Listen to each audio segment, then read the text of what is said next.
Salutations à tous, mon nom est Yuvi et bienvenue sur mon podcast où nous discuterons du bien-être des hommes au niveau mental, spirituel, financier et autres. Ce podcast a pour but d'aider, restaurer, motiver et fortifier les hommes dans les hauts et les bas de cette vie. Bienvenue à État d'homme.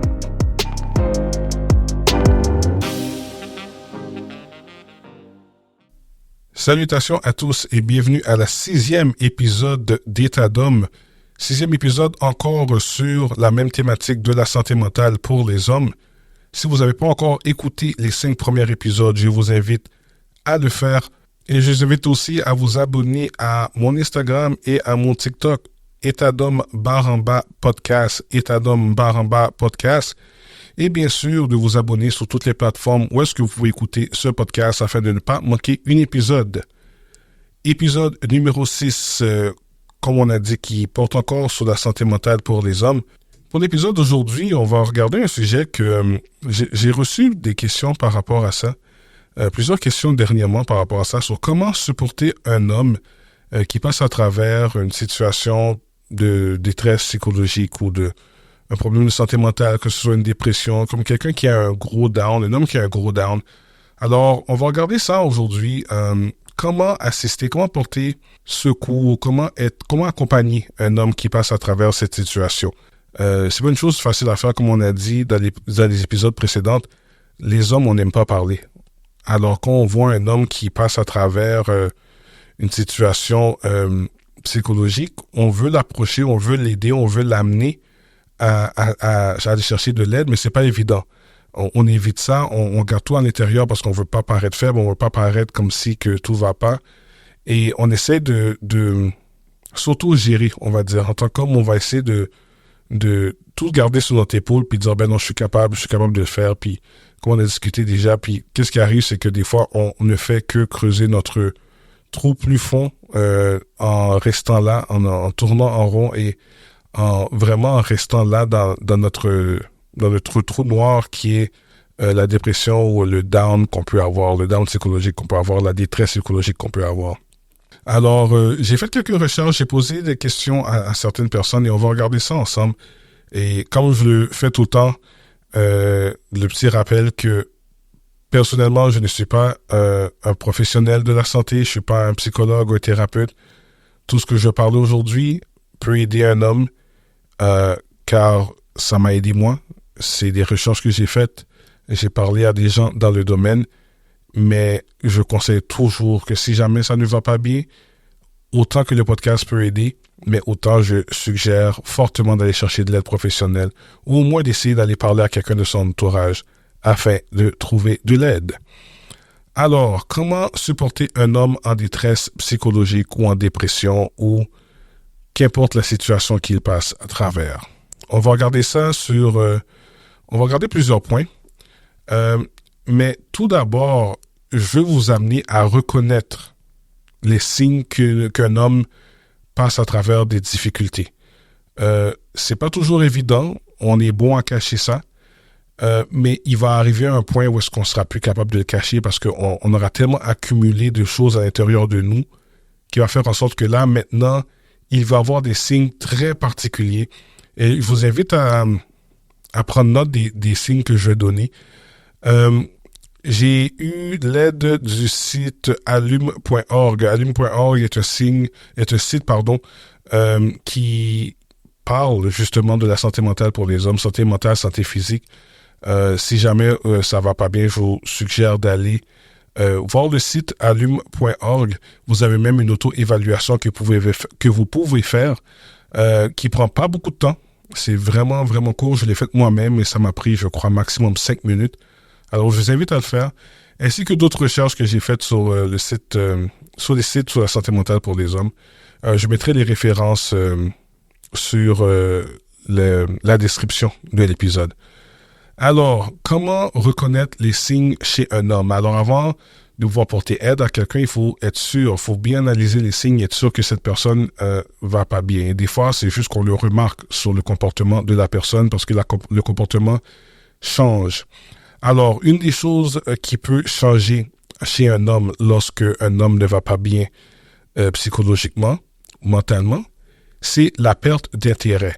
Si c'était un homme qui avait plein de projets, qui aimait faire des activités, qui aimait s'entraîner, qui aimait le sport, regarder le sport ou quoi que ce soit, et vous voyez que tout d'un coup, il va pas à la salle de musculation autant quand il y a des gros matchs de sport, de son sport préféré qu'il a l'habitude de regarder, vous réalisez que ça n'intéresse pas.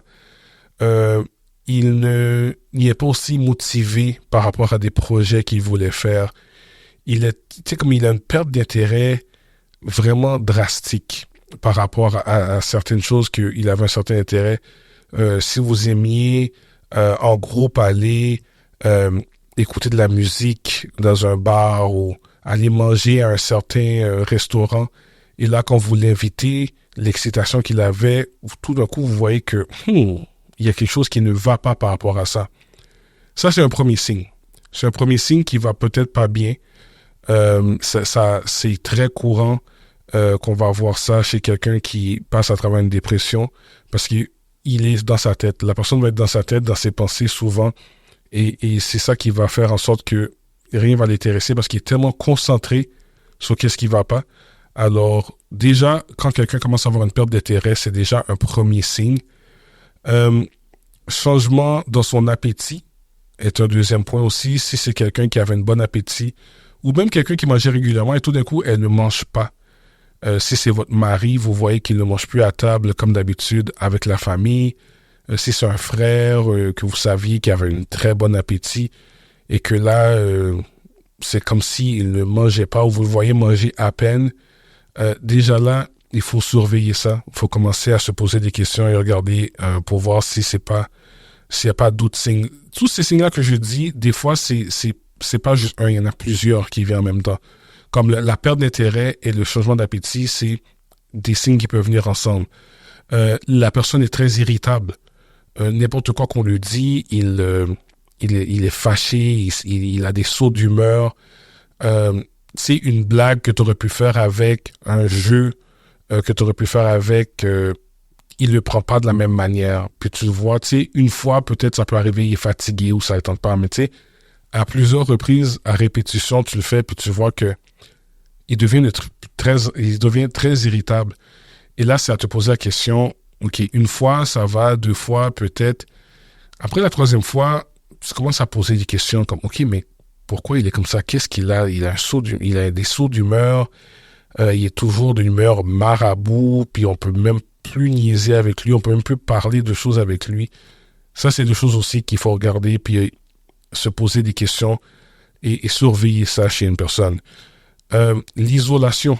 La personne reste souvent dans sa chambre, souvent à la maison si c'est quelqu'un qui habite seul. Parle pas beaucoup.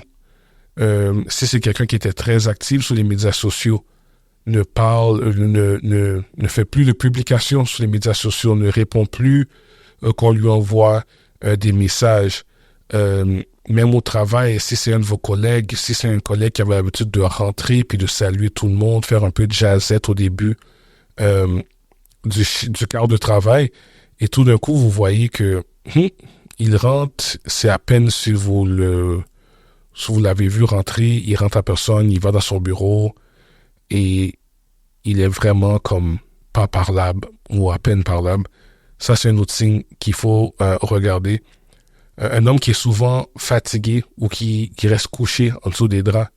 On a parlé de l'isolation, mais ça peut être quelqu'un aussi, là, tout le temps, je suis fatigué, je vais aller me coucher. Ça me tente pas de sortir aujourd'hui, ça me tente pas de faire ci, ça me tente de faire ça. Des tâches ménagères qu'il a l'habitude de faire, il ne le fait plus. Mesdames, si vous voyez que votre mari qui a l'habitude de tondre le gazon à chaque samedi, vous aider avec le ménage et faire à manger une fois de temps en temps, si vous voyez que ça fait plusieurs jours, même voire semaines, que c'est difficile pour lui de faire ça, il est plus souvent couché, fatigué. Le matin, c'est très dur pour lui de se lever pour aller travailler, malgré qu'il a dormi déjà beaucoup la veille. Prenez note de ça, commencez à regarder ça, c'est des signes que peut-être il ne va pas bien. Et aussi, le contraire est vrai, mais plus côté le travail, ce qu'on appelle le travail obsessionnel, qui veut dire un homme qui veut pas avouer, qui est en dépression, qui se sent vraiment pas bien émotionnellement, cet homme risque de commencer à faire des longues heures au travail sans même prendre de pause. Et ça, vous allez voir, ça fait partie des changements de comportement aussi, parce qu'il veut éviter de penser à ce qui le tracasse. Alors, il va se mettre à faire plein d'ouvrages. Surtout au travail, il va faire des longues heures. À la maison, il va travailler sur des choses qui a vraiment pas besoin d'être travaillées nécessairement maintenant. Et quand vous avez demandé de prendre une pause, soit pour passer du temps ensemble, pour manger ou quoi que ce soit, vous allez voir qu'il a de la misère à arrêter parce qu'il veut continuer. C'est une forme d'évitement, comme on a discuté dans un épisode précédent. Ça se fait. C'est une des choses qui arrive quand un homme passe à travers un épisode soit de dépression ou de santé mentale.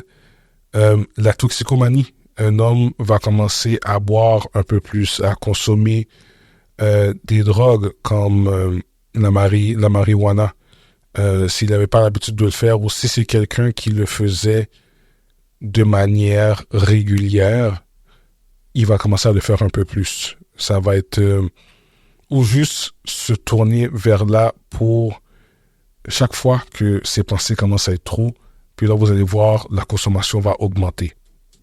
Et évidemment, une personne qui passe à travers une dépression ou un trouble mental va possiblement avoir des pensées suicidaires ou faire des tentatives de suicide.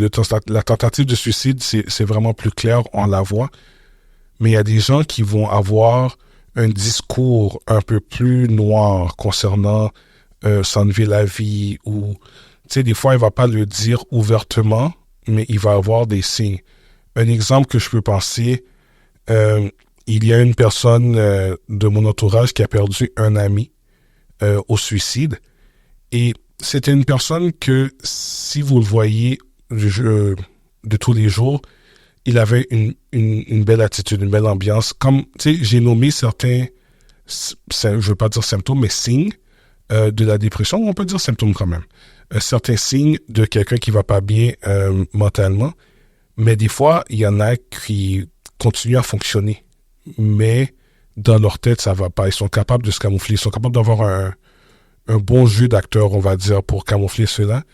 Et je me rappelle une fois, la personne proche de moi me parlait de la personne qui s'est suicidée et qu'il avait une discussion avec la sœur de cette personne et il jouait un jeu qui s'appelle GTA, Grand Theft Auto, et pendant de longues périodes de temps, il avait son caractère, le joueur avec lequel il jouait, il montait en haut d'un édifice et il se lançait en bas.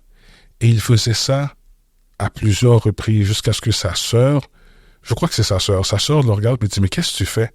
Il dit « Oh, rien, je suis juste en train de passer du temps » ou quoi que ce soit, une excuse bidon comme ça qu'il lui a donné. Et quelques temps plus tard, il s'est enlevé la vie en sautant d'un édifice de très hauts étages. Alors, c'est des signes comme ça qu'il faut regarder.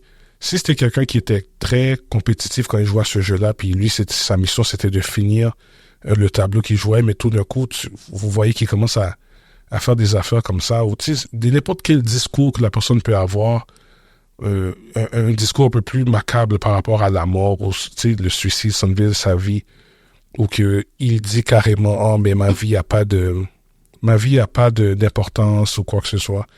C'est des choses à suivre et à regarder et questionner pour voir si cette personne-là est dans un bon état mental. Alors, ça, c'est les signes à regarder.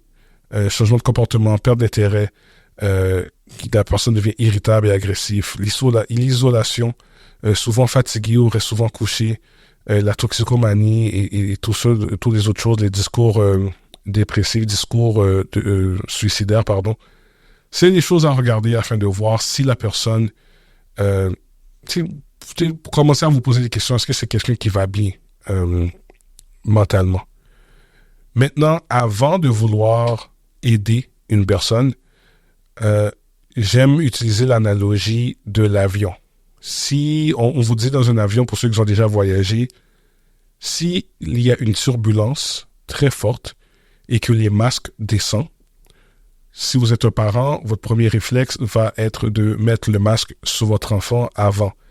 Ou si vous avez quelqu'un en bas âge ou une personne âgée, vous allez vouloir aider l'autre personne avant de vous aider vous-même.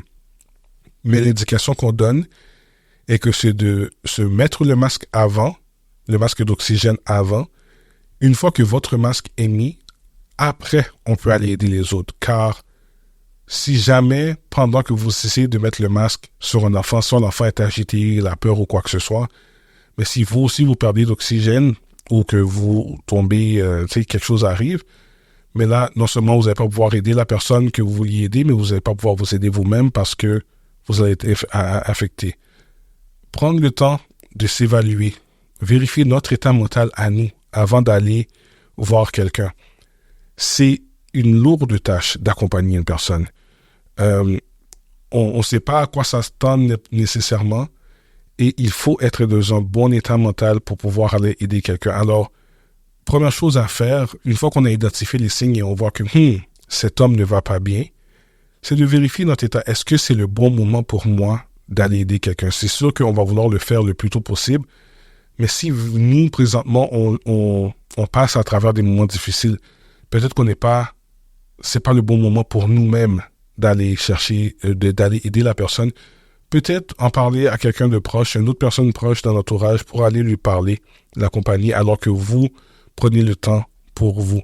C'est très important de prendre soin de soi parce que c'est un travail. Approcher un homme qui passe à travers un épisode, c'est tout un travail parce que, comme on a dit, encore une fois, les hommes n'aiment pas parler, alors vous allez devoir vraiment gagner la confiance de l'homme. L'homme ne va pas se confier du premier jour comme ça, à moins que vous ayez déjà une bonne relation. Mais et même là, même que vous avez une bonne relation, il va quand même s'ouvrir un peu, mais que vous puissiez aller au fond de ces problèmes.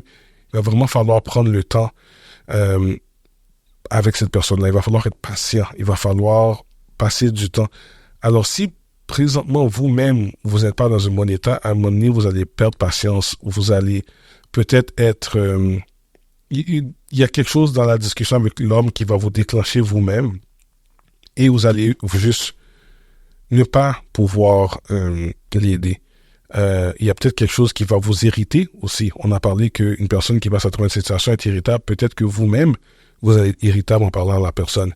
Parce que des fois, parler à des hommes ou n'importe qui passe à travers une situation de détresse mentale, la personne voit les choses de manière négative et des fois qu'on essaie de lui expliquer que c'est pas vraiment ça ou essayer de raisonner avec la personne, ça peut causer une certaine frustration. Alors si on est déjà quelqu'un qui est irritable pour X, Y, Z raison, essayer de raisonner avec quelqu'un qui passe à travers un moment difficile risque d'être beaucoup plus difficile pour nous de faire. Alors, il faut être disposé. Il faut être disposé à avoir quelqu'un, il faut être disposé, afin d'aider quelqu'un qui passe à travers une situation, car ça va se faire sur des étapes. Il faut probablement gagner la confiance d'un homme afin qu'il se confie en vous, afin qu'il peut vous regarder comme quelqu'un qui n'utilisera pas cette vulnérabilité contre lui. Maintenant, comment gagner la confiance d'un homme afin de pouvoir l'aider à passer à travers des moments difficiles? La première chose à faire, c'est passer du temps avec cette personne-là, dès que possible, le plus que possible, dès que vous avez la possibilité et vous voulez vraiment aider cette personne-là, passez du temps avec. Cette personne-là va voir que vous n'êtes pas juste là pour avoir un scoop, on va dire, « Ah, mais tu vas pas, qu'est-ce que t'as? » Puis après ça, vous disparaissez. Mais là, c'est comme si tu voulais juste savoir du potin, puis t'en aller. Passez du temps le plus possible avec la personne. Juste votre présence peut changer beaucoup de choses. J'écoutais dernièrement le témoignage d'un pasteur ici à Montréal, pasteur Daniel Chéry, qui a fait une entrevue sur la radio Effusion concernant le décès de sa femme qu'il a perdu il y a quelques années. Et une chose qu'il a dit qui m'a marqué, c'est, même en tant que pasteur, tu sais, les gens vont avoir tendance à vouloir te dire des belles paroles, à citer des passages bibliques ou, tu sais, à chercher des mots pour essayer de te réconforter, mais pour de vrai, quand tu passes à travers une situation comme ça, comme on a dit, la dépression ou des moments difficiles peuvent venir à cause d'un incident soudain. La perte d'un être cher, comme lui, la perte de son épouse, peut l'amener à des moments difficiles, à une détresse mentale. Alors, pour lui, il a dit une des choses qui était le plus important, qui lui a fait le plus de bien, c'était la présence des gens. Il y a des gens qui sont juste venus chez lui, passer du temps sans rien dire, juste leur présence était là. Il y a des amis qui l'ont amené au cinéma, qui ont fait des sorties avec lui, qui l'ont, tu sais, juste pour l'aider à changer d'idée. Et ça, je me rappelle moi-même lorsque je passais à travers mon épisode de dépression, passer du temps avec du monde me faisait extrêmement du bien. Ça me permettait d'oublier toute la guerre de pensées négatives qui étaient dans ma tête, et ça me permettait de juste pendant quelques minutes m'échapper puis avoir du plaisir encore. Des fois c'était difficile, je l'avoue, parce que ces pensées-là prenaient le dessus, mais je peux dire que passer du temps avec des gens faisait plus de bien que de rester dans ma chambre seul, isolé. Alors, prenez du temps, essayez de l'inviter à faire des activités. Même si vous voyez que vous prenez des refus, une fois de temps en temps, ne le forcez pas, mais une fois de temps en temps, essayez. Passez du temps avec lui, discussion, regardez un match de sport ou quoi que ce soit si c'est un sportif. Demandez-lui de jouer à un jeu vidéo ou juste être là et juste votre présence peut faire du bien. J'ai parlé à une autre personne, une autre amie proche qui a perdu un proche dernièrement, et on parlait justement de l'entrevue de Pasteur Daniel Chéry, et elle m'a dit, c'est à 100% cela.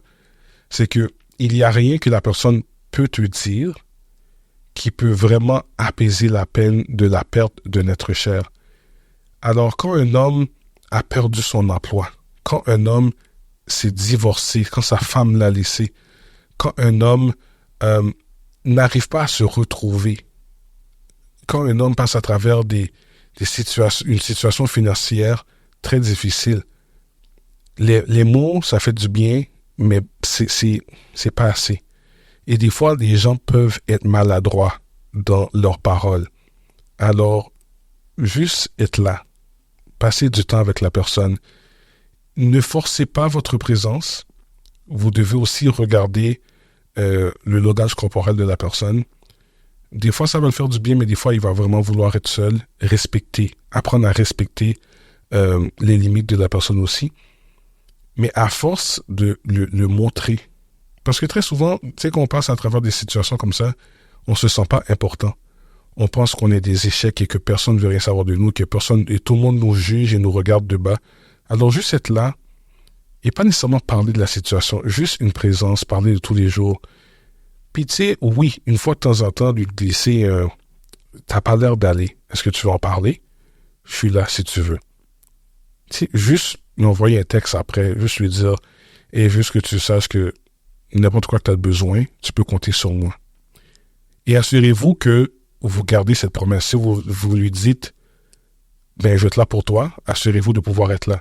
Si vous ne pouvez pas, arrangez un autre moment. Ok, s'il demande votre support, telle date, vous ne pouvez pas, assurez-vous de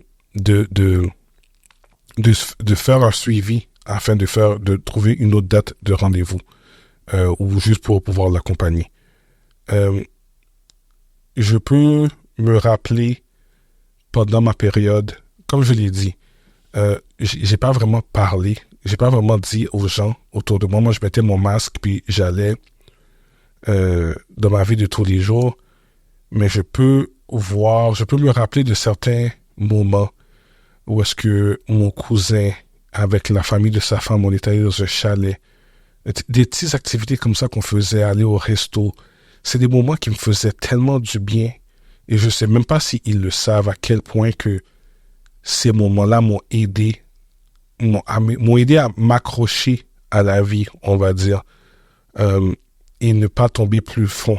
Juste m'accrocher en disant, OK, tu sais, ça, je vais faire ça. Oui, ben, ça réglait pas mon problème parce que j'avais pas attaqué le problème, mais pendant un certain temps, ça me donnait un peu de joie dans ma vie.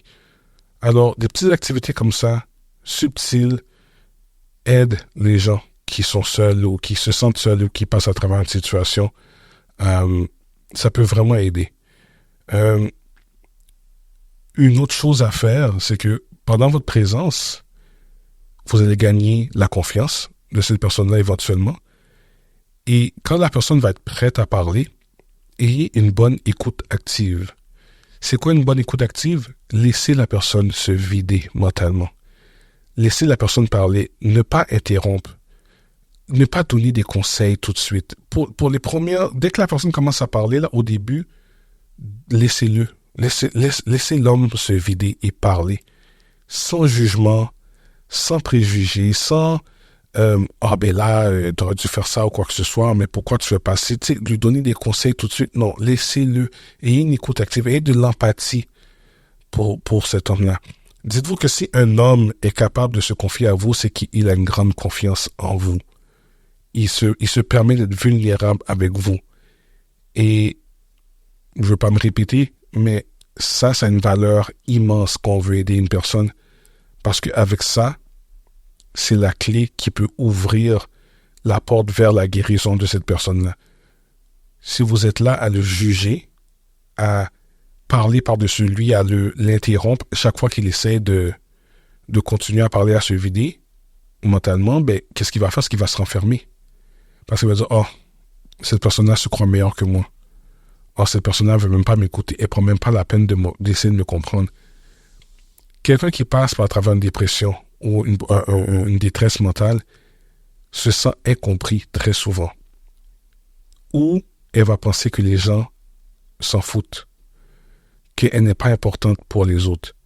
C'est très important de faire comprendre à cette personne-là, faire sentir à cette personne-là que tu es important. Je ne suis pas là juste pour avoir du potin puis utiliser ça pour toi. Je suis là pour vraiment t'aider. Il va peut-être le faire à compte-gouttes, d'où l'importance d'être très patient. Il va peut-être le faire à compte-gouttes. Il va commencer à parler un peu, à dire 2-3 choses, puis éventuellement, plus que la confiance grandit, le plus qu'il va en parler.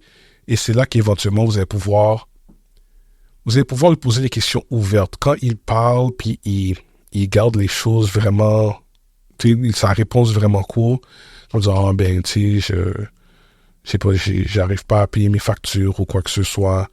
Mais tu sais, il va pas parler en profondeur qu'il a des dettes aussi, ou que, tu sais, ça le fait sentir moins qu'un homme, et il sait pas comment s'en sortir, il n'est pas bon avec les finances. Il va juste te dire que, ben, j'arrive pas à payer mes factures, ou quoi que ce soit. Et c'est là que vous pouvez utiliser la méthode des questions ouvertes. Et est-ce que tu as d'autres dettes accumulées? Quelles sont les étapes que tu as fait? Est-ce que tu sais comment? Est-ce que tu as besoin d'aide afin de pouvoir faire ça? C'est des petites étapes comme ça. En faisant des petites étapes comme ça, des petits questionnements comme ça, et là, la personne voit que, OK, cette personne-là m'écoute. Cette personne-là vraiment a de l'empathie et prend en considération qu'est-ce que je dis. Oui, je continue à m'ouvrir à cette personne-là. C'est pas une recette parfaite, c'est pas 100%.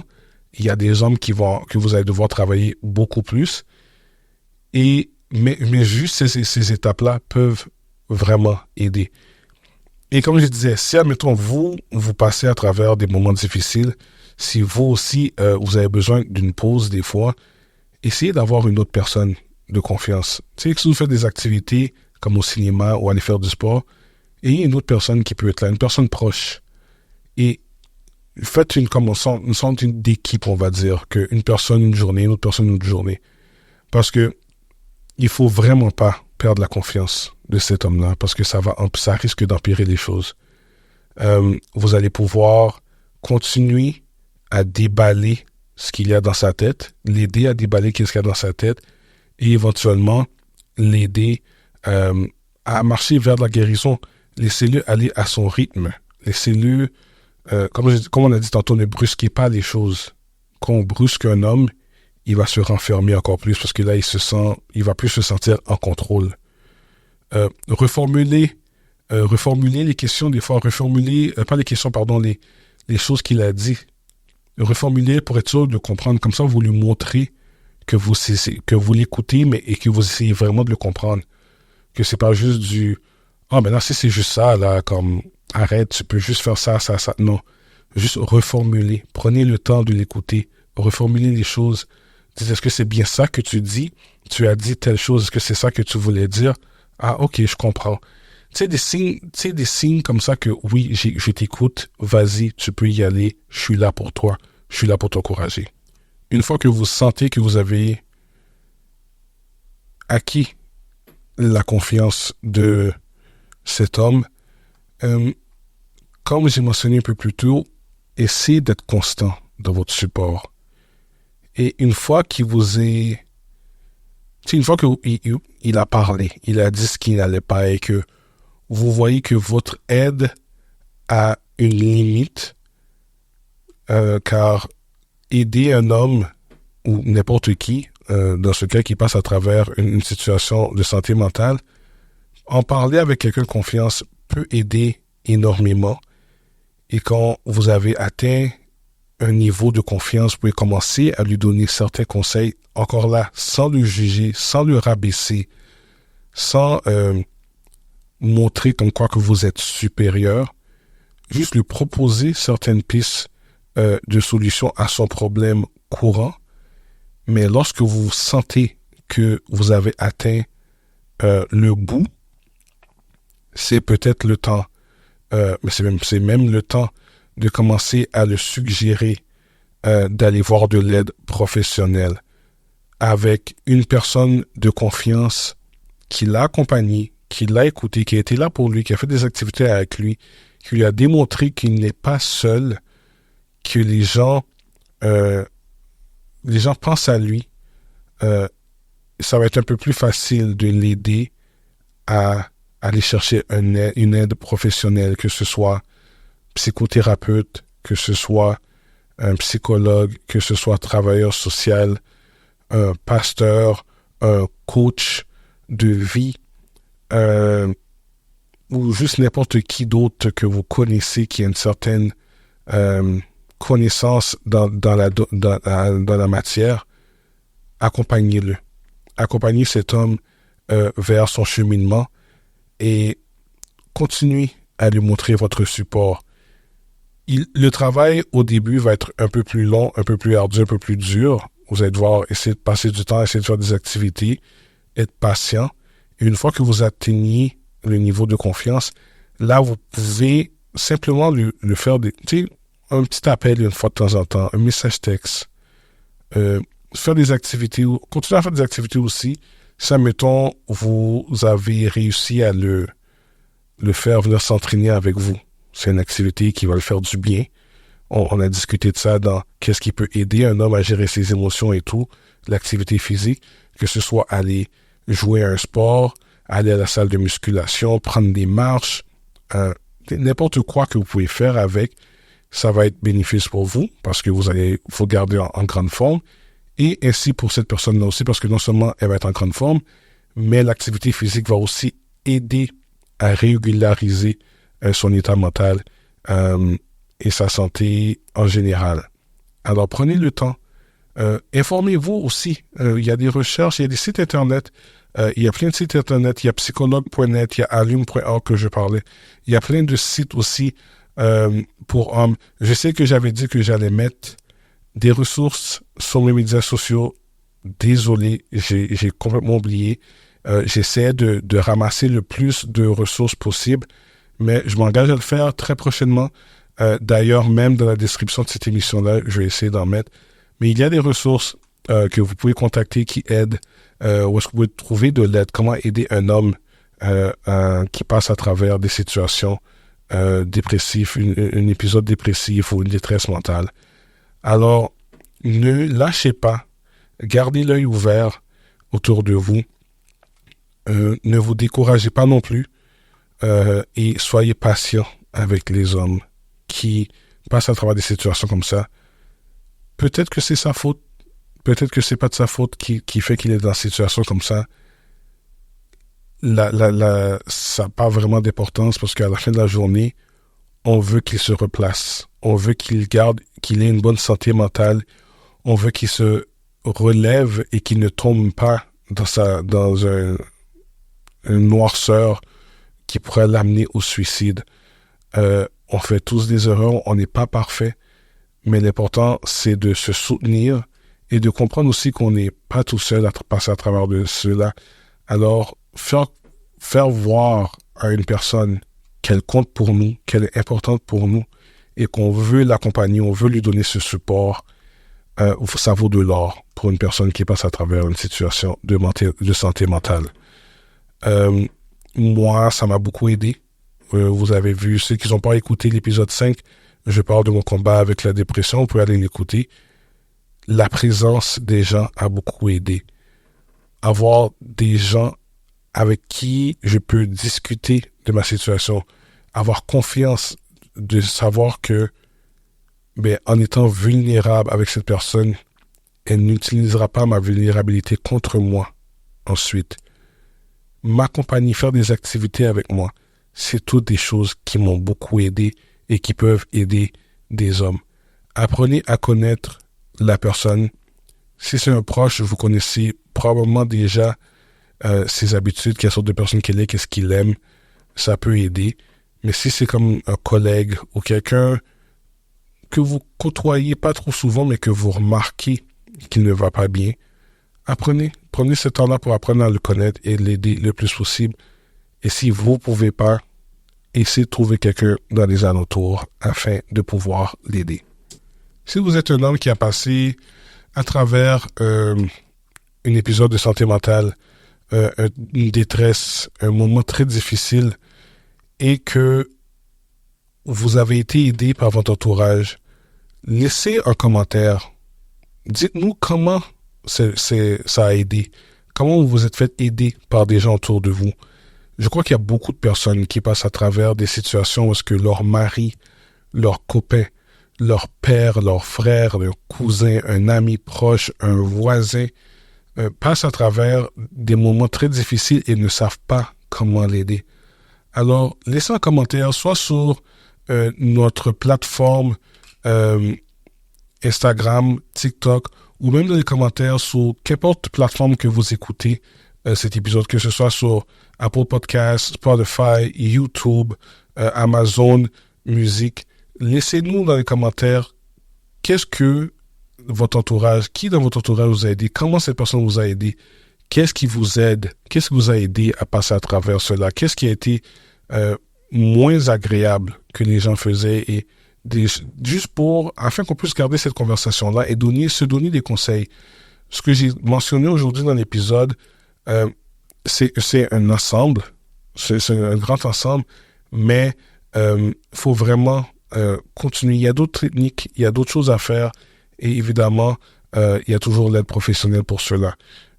La plupart des conseils que j'ai eus proviennent d'un site allume.org et psychologue.net ou psychologie.net, pardon. Je suis pas sûr, il faudrait que j'aille vérifier, mais je vais le mettre en référence dans la description. Il y a plein d'outils disponibles pour aider les hommes, pour accompagner les hommes. Et si vous êtes un homme qui passait à travers une dépression, un moment difficile, n'hésitez pas à aller chercher de l'aide, à parler à quelqu'un. Donnez la chance à quelqu'un de vous écouter, de vous accompagner. Il y a des tests d'auto-évaluation, comme j'ai dit. Si vous n'êtes pas sûr de comment vous vous sentez, si vous passez un moment où est-ce que vous sentez que vous n'êtes plus vous-même, allez chercher de l'aide, allez voir sur Internet. Est-ce que ça va? Est-ce que c'est juste pas un épuisement ou est-ce que juste il faut pas prendre notre santé mentale pour acquis?